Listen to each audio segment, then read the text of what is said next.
जय श्री राधे कृष्ण। आप सभी का आपके अपने YouTube channel B K Mishra present में बहुत बहुत स्वागत है। माघ मास महात्म्य कथा में 21वें अध्याय की कथा। तो बोलिए प्रेम से भगवान विष्णु की जय। लोमस जी बोले, चिरकाल की अवंती नगरी के वीरसेन नामक राजा ने नर्मदा के किनारे पर जाकर यज्ञ विराजित 16 अश्वमेध यज्ञ किए, जो स्वर्ण के आभूषण और यज्ञ के स्तंभों से शोभायमान था। उसी दानी और देव भक्त महीपति ने ब्राह्मणों को पर्वत के बराबर अन्न का ढेर दिया तथा वह सोना के सहित गौ का दान करने वाला था। भद्रक नामक एक ब्राह्मण था, जो मूर्ख, कुलहीन, किसान, दुराचारी तथा धर्म त्याग किए हुए था। वह भाई बंधु से त्यागा हुआ खेती करता था। जीविकोपार्जन से दुखी हो वह इधर उधर घूमता। देव यात्रियों के साथ प्रयाग में मकर संक्रांति के समय माघ महीने में चला आया। 3 दिन स्नान किया। वह श्रेष्ठ विप्र स्नान मात्र से निष्पाप हो प्रयाग से लौटकर वापिस आ गया। कुछ समय पश्चात उस राजा और उस ब्राह्मण की एक ही दिन मृत्यु हुई। मैंने इन दोनों को इंद्र के पास में बराबर की गति देखी। तेज, रूप, बल, स्त्री, देवयान, अलंकार तथा पारिजात के माला से बराबर थे और इन दोनों के सम्मुख नाचना और गाना होता था।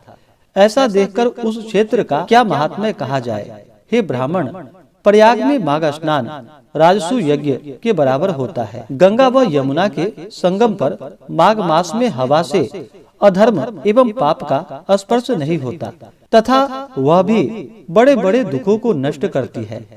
किसी भी तीर्थ में किए गए पाप का फल मास मास में प्रयाग में स्नान मात्र से विलीन हो जाते हैं। यहाँ पर तुमसे पिशाच मोचन नाम का एक पुराना इतिहास कहता हूँ। शांत चित्त होकर सुनो। इसको अप्सराओं की कन्याएं और तुम्हारा पुत्र भी सुने। मेरे प्रसाद रूपी वाणी से स्मृति प्राप्त होकर ये पिशाच योनि से मुक्त हो जाएंगे। पुराने समय में वेद द्युति नामक दयालु तथा गंभीरता के सागर एवं वेद में पारंगत एक वैष्णव था। उसने एक पिशाच को मुक्त किया था। वेद निधि जी बोले, वह कहाँ का रहने वाला, किसका पुत्र था और उसका क्या नियम था, किसने उसको वैष्णव बनाया और किस पिशाच को उसने मुक्त किया। हे महामुनि, यह सब विस्तार के साथ कहिए। लोमस जी ने कहा, पलक्ष से निकलती हुई सुंदर सरस्वती के किनारे पर पर्वत में इसका रहने का स्थान था। शाल, ताल, तमाल, बेल, बगुला, इमली, चिरबेल, आम, चंपक, स्वर्ण, करजा, कोविदार, केसर, पीपल, कर्णिकार, कुंभी, तिंदूक, शोलू, जंबीर, पीलू, गुल्लर, बेंत, आहू, मरहाट तथा बरगद, घोटा, परास, अशोक, जामुन, नीम, कदम्ब, खिरनी, करौंधा, बीजापुर, नारंगी तथा केले के पेड़ों के समुदाय से वह स्थान शोभायमान, रस वाले नारियल, सदाफल, सप्तपर्ण, त्रिपर्ण, सीरस, सुंदर, आंवला, परिभद्र और वज आदि के पेड़ तथा केतकी, शिशुमार, तगर, कंद, मल्लिक कमल, कल्लहार, मालती तथा चमेली आदि के पेड़ों से हे विप्र यह आश्रम शोभायमान था। जंगल के बीच में पुण्य जल वाली सरस्वती नदी बहती थी। वहाँ पर सारस मीठे स्वर में गुंजन करते थे, उन्मत्त कोकिल शब्द करते थे और भौरे गुंजार करते थे। सुगे तथा मैना का बड़ा कौतूहल रहता था। उस श्रेष्ठ जंगल में अनेक प्रकार के पशु चरते थे। वह जंगल सदैव फल फूल तथा परागकर्ण से भरा हुआ था। यह वन मधुमक्खियों के छत्ते से पूर्ण था। नए नए पत्ते तथा मंजरियों से व्याप्त लताएं पेड़ों में ऐसी लिपटी थी जैसे प्रिया के आलिंगन किया हुआ प्रियतम सुशोभित होता है। उस ब्राह्मण के श्राप के भय से यहाँ पर हवा भी मंद चलती थी। मेघ पत्थर ओला नहीं बरसाते थे तथा सूर्य जल वनस्पति इत्यादि को नहीं सुखाता था। बिना उपद्रव के इस जंगल में सिद्ध मनुष्य सदा रहते थे और यह जंगल चैत्र रथ वन के समान प्रसन्नता देने वाला था। इसी में द्विजवर धर्मात्मा देवद्युति सुमित्र ब्राह्मण का पुत्र, जो लक्ष्मी के वर से पैदा हुआ था, निवास करता था। अब इसके नियम को सुनो। वह सदैव आत्मा को स्थिर किए रहता था। गर्मी के दिनों में रोजाना अपने नेत्र सूर्य की तरफ रखता था। वर्षा के समय में खुले मैदान में बैठकर तपस्या करता था। कठिन हवा चलने पर हिमालय पर्वत की तरह निष्कंप रहता था। वह विप्र हेमंत ऋतु में सारस्वत सरोवर पर बैठता और शुद्ध जल का स्पर्श करके त्रिकाल संध्योपासन करता था। पितर, देव तथा ऋषियों को श्रद्धा पूर्वक प्रत्येक दिन तर्पण करता था। अग्नि में श्रद्धा से होम करता था तथा अतिथि का पूजन करता था। चांद्रायन व्रत की विधि से वह सदैव समय को बिताता था। नित्य ब्रह्म यज्ञ करता था। सत्यवादी वह जितेंद्रिय था। घूमते घूमते थककर आराम करता था तथा भगवान हरि से विनती करता था, आपसे आप गिरे हुए फल और पत्तियों का भोजन करता, बिना किसी प्रकार से उद्विग्न हुए तपोनिष्ठ, वेदांगों में पारंगत इस ब्राह्मण की केवल नाड़ियां ही दिखाई पड़ती थी। केवल हड्डी ही शेष बच गई थी। उसको इस वन में 1000 वर्ष व्यतीत हो गए।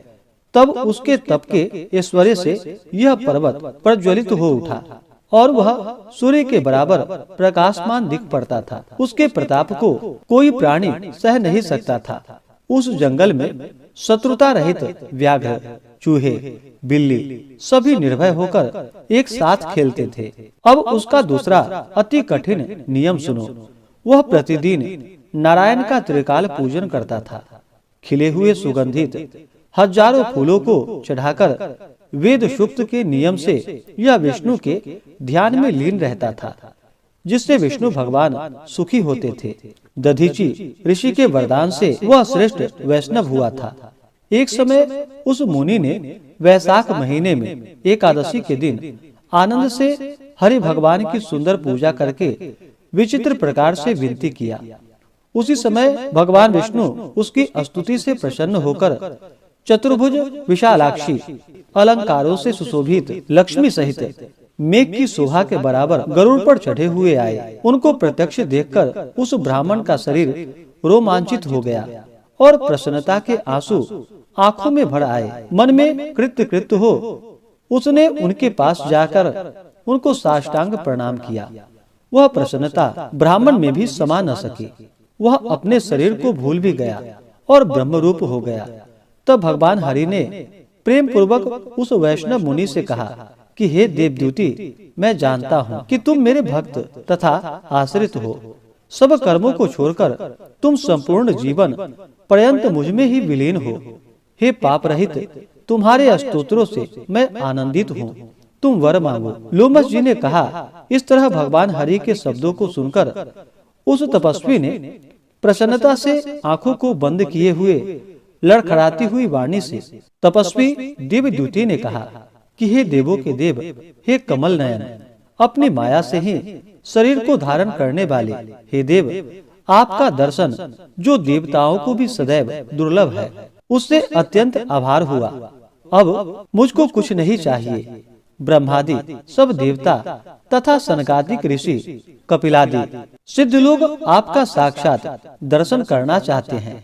आप हमारा अर्थात अहंकार रूपी जो शुभ और अशुभ बंधन मोह के मूल हैं, आपके दुष्कर दर्शन के कारण समूल नष्ट हो जाते हैं। मेरे जन्म, कर्म और बुद्धि का फल स्पष्ट हो गया, जो मुझको आपका दुर्लभ दर्शन हुआ है। हे जगत के स्वामी, इससे बढ़कर और क्या हो सकता है। हे देवेश, मैं वर के लिए आपके चरण कमल को हृदय में धारण करना नहीं मांगता। मैं सदैव अंतरात्मा से भक्ति पूर्वक आपका चिंतन करूं। मैं यही वर मांगता हूँ कि आपसे मेरी भक्ति सदैव अचल रहे। हे कमलनाथ, मैं केवल यही वर मांगता हूँ, दूसरा नहीं मांगता।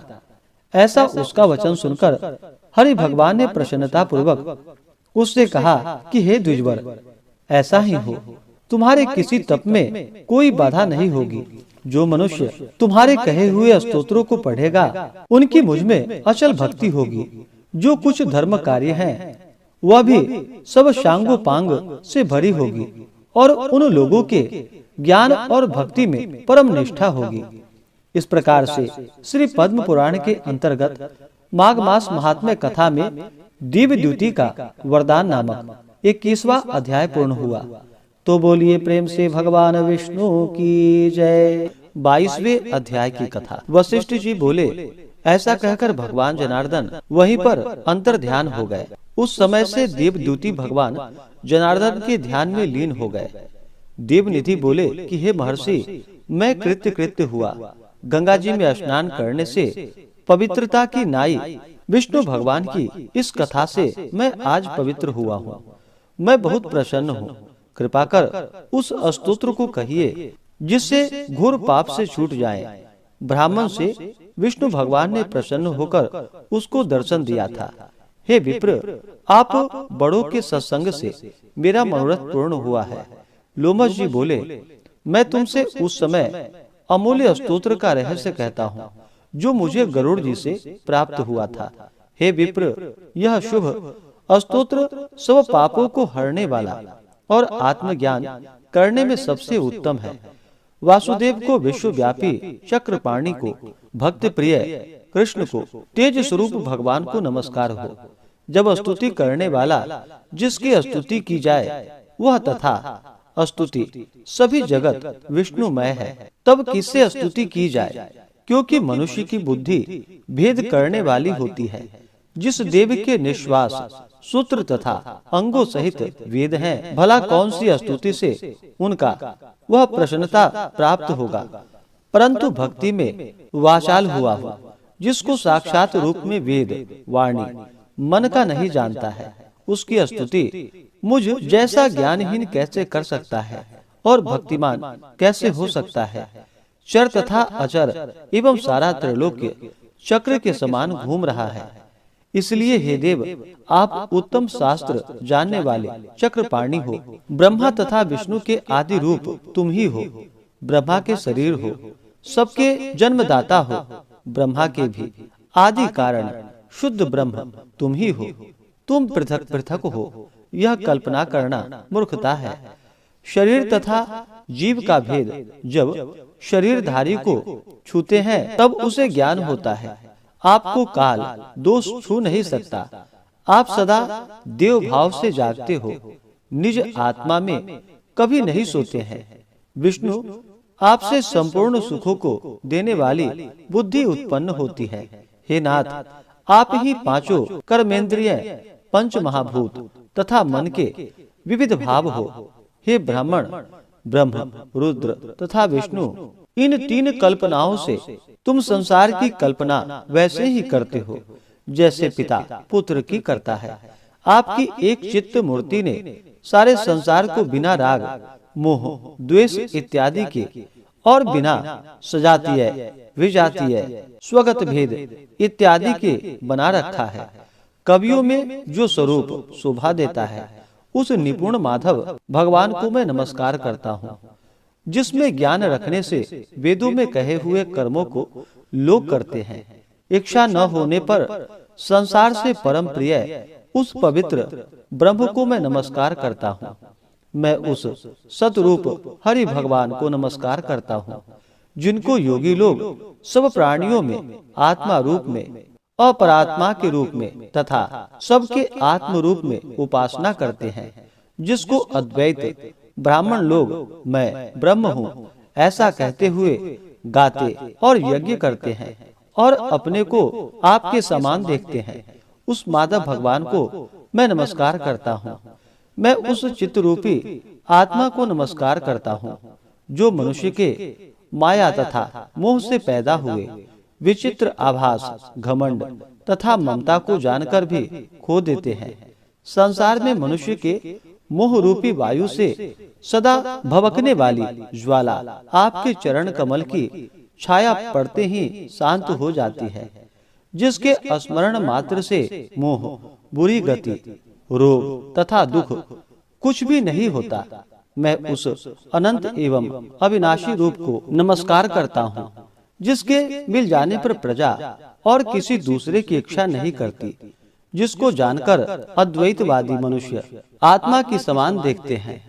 यदि विष्णु शब्द का अर्थ और इसके विषय का ज्ञान एक ही होता है, तो इस सत्य से, हे माधव, मैं संसार की माया में न फंसकर तेरे ही ध्यान में लीन रहूं। यदि वेदांत दर्शन की बराबरी से नारायण भगवान सारे संसार में व्याप्त है, तो इसी सत्य से मेरा विष्णु भगवान में बाधा रहित मुक्ति हो। जो बीज नहीं है, अर्थात किसी वस्तु का कारण नहीं है, तो भी बिना बीज के अर्थात हेतु के स्वयं विद्यमान है। जो बीजों के बीज से युक्त है, वह भगवान विष्णु ज्ञान रूपी खड़ग से संसार रूपी बीज को टुकड़े टुकड़े कर दे, जो संसार की सृष्टि, स्थिति तथा लय के लिए ब्रह्मा, विष्णु, महेश के तीनों रूप धारण करते हैं और इन कार्यों में सत्व, रज, तम इन तीनों गुणों से विद्यमान रहते हैं। वह भगवान मुझ पर प्रसन्न हो तथा वह भगवान जो सब देवताओं की प्रार्थना करने पर 10 बार देह धारण करते हैं, अर्थात 10 अवतार लेते हैं, वह भगवान मुझ पर प्रसन्न हो। ब्रह्मादि से स्तंभ पर्यंत प्राणियों के हृदय स्वरूपी मंदिर में जो एक निर्मल देव निवास करते हैं, वह भगवान मुझ पर प्रसन्न हो। सृष्टि के पहले जिस देव ने पहले देखा, जो एक से अनेक हुआ, तथा जिसने सृष्टि करके देवताओं में प्रवेश किया, वे ही भगवान मुझ पर प्रसन्न हो। हृदय रूपी आकाश में अंतर्यामी होने के कारण वर्तमान तथा आकाश के समान सब जगह रहने वाला एवं आकाश के भी आदि अर्थात उत्पन्न करने वाले, इंद्रियों से अलग इंद्रियों की क्रिया में प्रेरणा रूप कार्य करने वाले और आकाश में जाने वाले, हृदय रूपी आकाश में अंतर्यामी होकर विचरने वाले ब्रह्मा, प्रलय के अंत में आकाश इत्यादि को मिटाने वाले आकाश मूर्ति, तुम यज्ञ भोक्ता हो, जो ज्ञान रूप से जड़ता, अज्ञान को तथा रूप सुख से दुख को नाश करते हो, जिसके सद्रूप की सत्ता से संसार आकाश युक्त हुआ है। यदि अविद्या पूर्ण संसार का त्याग करते हो, वही जगन्मय आप हो। प्रभु, आपका बनाया हुआ विश्व आनंद करता है। आपसे त्यागे जाने पर मनुष्य अपवित्र हो जाता है। उसका साथ करने पर भी तुम बिना साथी के बने रहते हो। जिनको वार्चक पंचभूत के योग से पैदा हुआ चैतन्य मानते हैं, उनकी उपासना करते हैं और इसी से प्रौढ़ तर्क से आपको क्षणभंगुर बुद्धि कहते हैं। जैन लोग आपको शरीर का परिमाण मानते हैं तथा सांख्यवादी तुम्ही को प्रकृति से पर पुरुष मानकर ध्यान करते हैं। जन्म इत्यादि से रहित पूर्ण चैतन्य रूप सर्वदा आनंद लक्ष्य वाले तुमको उपनिषद तथा बड़े बड़े ब्रह्मज्ञानी चिंतन करते हैं। आकाश आदि पंच महाभूत, देह, मन, बुद्धि, इंद्रियां, विद्या, अविद्या, तुम ही सब कुछ हो। तुमसे अलग कुछ भी नहीं है। तुम ही सब प्राणियों के पैदा करने वाले हो। तुम ही मुझको अपनी शरण में रखने वाले हो। तुम ही अग्नि, हवि, इंद्र, होता, मंत्र, क्रिया, फल सभी हो। तन, धर्म, कर्म के फल को देने वाले तथा दीक्षितों के क्रिया का पूर्ण करने वाले हो। वैकुंठ में तुम्हारे सिवाय दूसरा कोई नहीं है। मैं तुम्हारी शरण में हूँ। सब प्राणियों के तुम ही हेतु हो। तुम हमको शरण देने वाले हो। जिस तरह युवतियों को तरुण में तथा तरुण की युवतियों में चित्त की प्रीति रहती है, उसी तरह मेरी भी प्रीति तुम में ही रहे। हे प्रभु, जो पापी और व्याभिचार करने वाला भी मनुष्य आपको प्रणाम करता है, उसको यम के दूत उसी तरह नहीं देखते जैसे उल्लू सूर्य को नहीं देखता। तीनों आदि वैदिक, आदि भौतिक, आध्यात्मिक दुख तथा पापों के समूह तभी तक मनुष्य को दुख देते हैं जब तक, हे नाथ, वह आपके चरण कमल की सेवा नहीं करता, जिसके गुण, जाति तथा शरीर के धर्म स्पर्श नहीं करते, जिसको गतियां स्पर्श नहीं करती, जिसको इंद्रियां अवकाशवत वशीभूत नहीं कर सकती है, जिसको मोहयुक्त मुनि लोग साक्षात्कार नहीं कर सकते हैं, उस विशिष्ट भगवान हरि को मैं नमस्कार करता हूँ। जितने ऐश्वर्य अर्थात ज्ञान रूपी सुंदर गुण हैं तथा जिन्होंने सुख स्वरूप मोक्ष रूपी लक्ष्मी का स्पर्श किया है, जो आत्म स्वरूप सुख भोगने वाला है, तथा ध्यान रूप जीवनदायी चूर्ण से जिन्होंने मृत्यु को वश में किया है, इस तरह के मुनियों से सेवित हरि भगवान को नमस्कार करता हूँ, जिसका स्वभाव जन्मादि से अलग है, जिनमें पहुंचकर काम, क्रोध इत्यादि छहो उर्मी वर्ग शांत हो जाते हैं, जिसको काम आदि दोष दुख नहीं देते, उस वासुदेव को मैं हृदय से प्रणाम करता हूँ।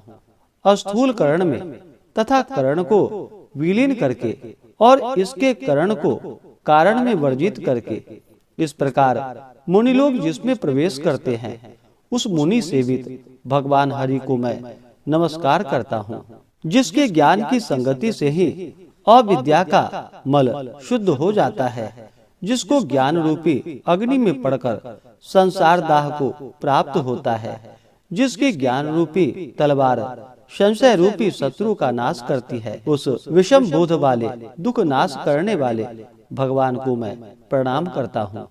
सारे चर अचर तथा प्राणी भगवान हरि के शरीर हैं। सत्य व्रत से भगवान मुझको साक्षात दर्शन दे।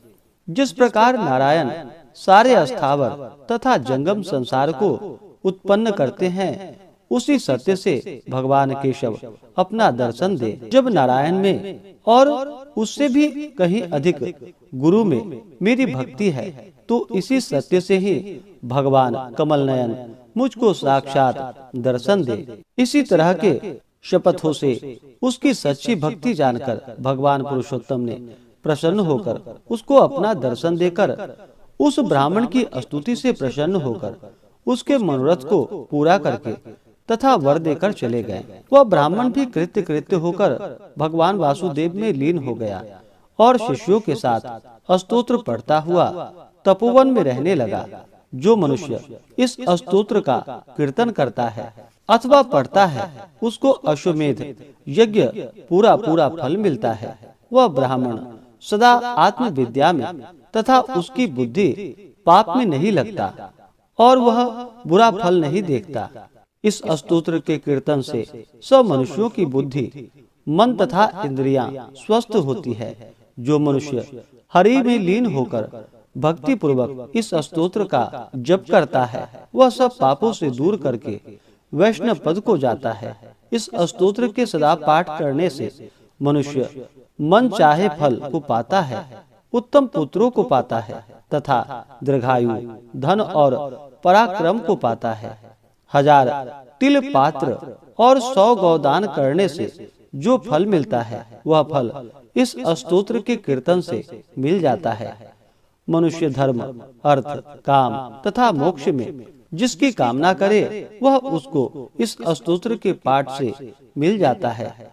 इस स्तुति के सुनने से मनुष्य को सदा आचार, विनय, धर्म, ज्ञान, तप और नीति में बुद्धि होती है। इस स्तोत्र के कीर्तन से महापातक और उपपातकों से युक्त भी मनुष्य तुरंत शुद्ध आत्मा हो जाता है। इसके पाठ से बुद्धि, धन, यश, कीर्ति, ज्ञान तथा धर्म यह सब बढ़ते हैं और दुष्ट ग्रहों की शांति होती है। अशुभ का निवारण होता है। द्विजातियों को इस स्तोत्र के पढ़ने से उसकी सब व्याधियां हरण हो जाती है। यह सब अरिष्टों को दूर करता है तथा दुर्गति से बचाता है। नक्षत्र और ग्रहों की पीड़ा से राजा, दैव, अग्नि, चोर, सिंह, व्याघ्र, भूत, प्रेत, पिशाच, पूतना, जंभक आदि के भय नहीं होते। इस स्तोत्र के पाठ करने से मनुष्य को किसी भी प्रकार का भय नहीं रहता तथा इस लोक और परलोक में अक्षय सुख को पाता है। वह पाप से नहीं लिपटता उसको गंगा आदि पुण्य तीर्थ में स्नान करने की गति मिलती है। उसको स्त्रियों का दुलार, लोक में सत्कार, अक्षय धन प्राप्त होता है। इस स्तोत्र के सुनने तथा प्रातः काल कीर्तन करने से भक्तों के धन का अभाव, बुरे स्वप्न तथा बुरी चिंताएं तुरंत नाश हो जाती हैं और वह इंद्रियों से रहित नहीं होता। उस पर विपत्ति कभी नहीं आती। देवदूती का बनाया हुआ यह स्तोत्र विष्णु भगवान को अत्यंत प्रिय है। उसको प्रसन्नता उत्पन्न करने वाला और विष्णु लोक को पहुंचाने वाला है। इस प्रकार से मैंने तुमको इस पाप के नाश करने वाले उस योग सागर स्तोत्र का रहस्य बतलाया तथा अब इसके बाद तुमसे पिशाचों के मोक्ष के संबंध में विस्तार से कहूँगा। इस प्रकार से श्री पद्म पुराण के अंतर्गत माघ मास महात्म्य कथा में 22वें अध्याय की कथा पूर्ण हुई।